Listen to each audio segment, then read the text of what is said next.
سلام، مریم خلیلی هستم. خوش اومدید به کارگاه خودتون، کارگاه پارسین.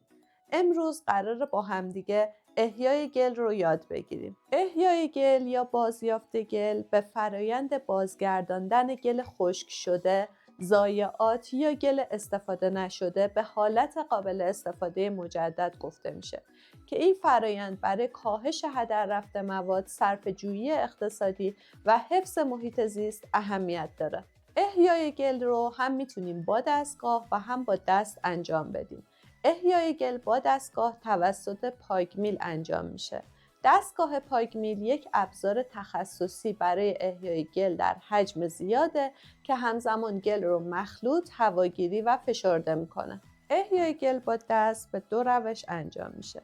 روش اول اینه که شما میایید گل‌های ضایعاتیتون یا اون حجمایی که ترک پیدا کردن رو داخل یه ظرفی قرار میدید و اگه قطعاتتون بزرگه اونا رو به وسیله چکش به قطعات ریز تبدیلشون میکنید. این اندازه خوبه. بعد این لگن یا ظرفتون رو یه مکانی قرار میدید تا کاملا آب داخلی این گل‌ها بخار بشه و خشک بشن. بعد از اینکه آبشون کاملا بخار شد و هیچ آبی نداشتن، شما روی گلو میاید آب میریزید جوری که تماما روی گل رو بپوشونه. ببینید گل داره آب رو به خودش جذب میکنه. اگه خواستید این پروسه سرعتش بیشتر بشه، حتما از آب گرم استفاده کنید. بعد ما اینو قرار میدیم یک کنار به مدت 24 ساعت تا 48 ساعت استراحت کنه و بعد از اون میایم سراغش. این گل رو به مدت 48 ساعت داخل آب استراحت دادم. الان دیگه آب اضافیش اومده بالا مونده. ما این آب اضافی رو باید جدا کنیم.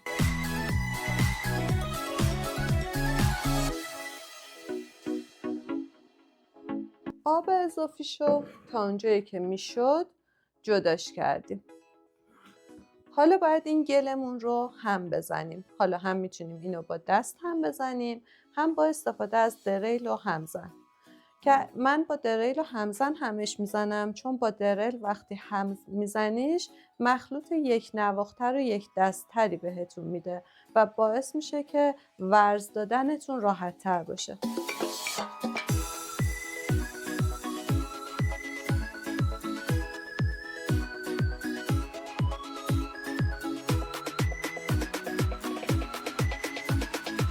بعد از هم زدن گلمون تخته‌های گچیمون رو آماده می‌کنیم که گلمون رو روش قرار بدیم که آب اضافیش رو بکشه. آموزش تخته گچی رو من قبلا توی کانال گذاشتم.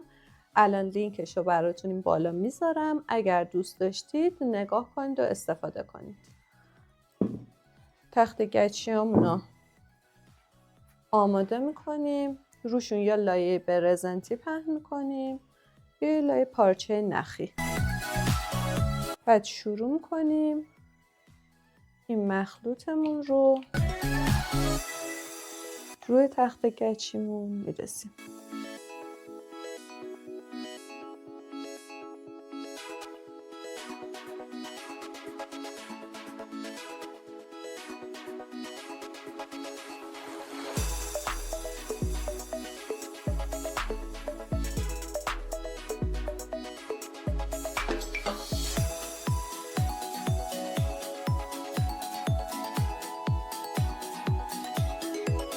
حالا ما به گلمون استراحت میدیم تا یه مقداری آبش کشیده بشه به حدی که ما راحت بتونیم ورزش بدیم.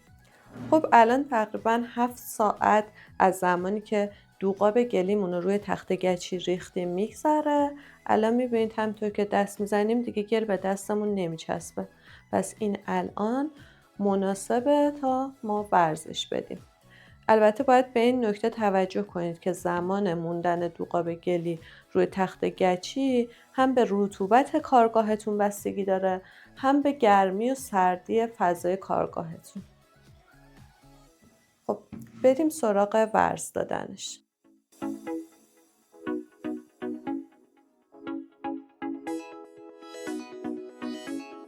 حتما چون گل بازیافتیه تقریبا حدود 10 دقیقه تا 1 ربع اینو خوب ورز بدید. من قبلا ویدیو ورز دادن رو توی کانال قرار دادم، حالا باز لینکش رو بالا میذارم که دوستانی که دوست دارن حتما ببیننش.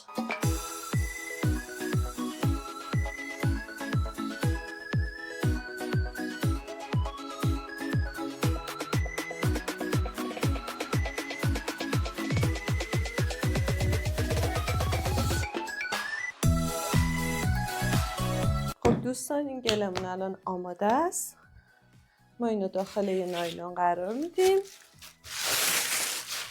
و خوب درش رو میبندیم و یه جای تاریک نگهداری میکنیم که هر موقع لازم شد ازش استفاده کنیم.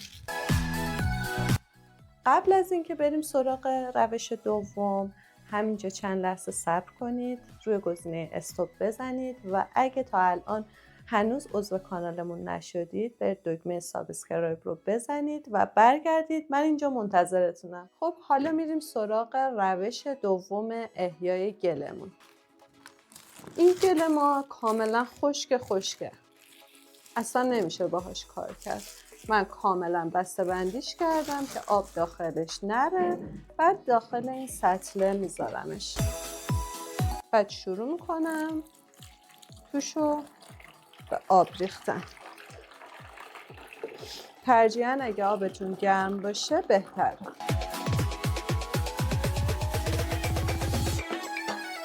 در حدی میریزیم که کاملا این الان مشنباش باد کرده روی گلو بگیره.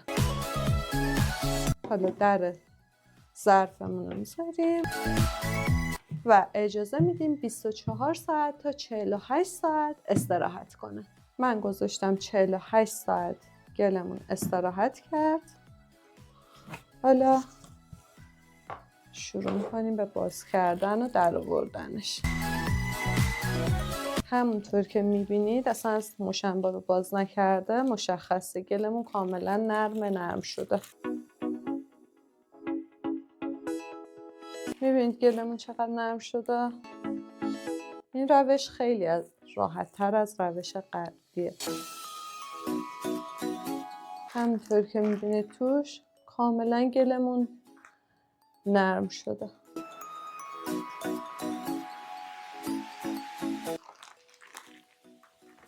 اینو کامل بسته بندی میکنیم و یه جای تاریک مثل کمد یا قفسه قرار میدیم و هر موقع احتیاج داشتیم ورز میدیم و ازش استفاده میکنیم. امیدوارم از این ویدیو خوشتون اومده باشه. پس لایک یادتون نره و توی کامنت ها نظراتتون رو با ما در میون بذارید.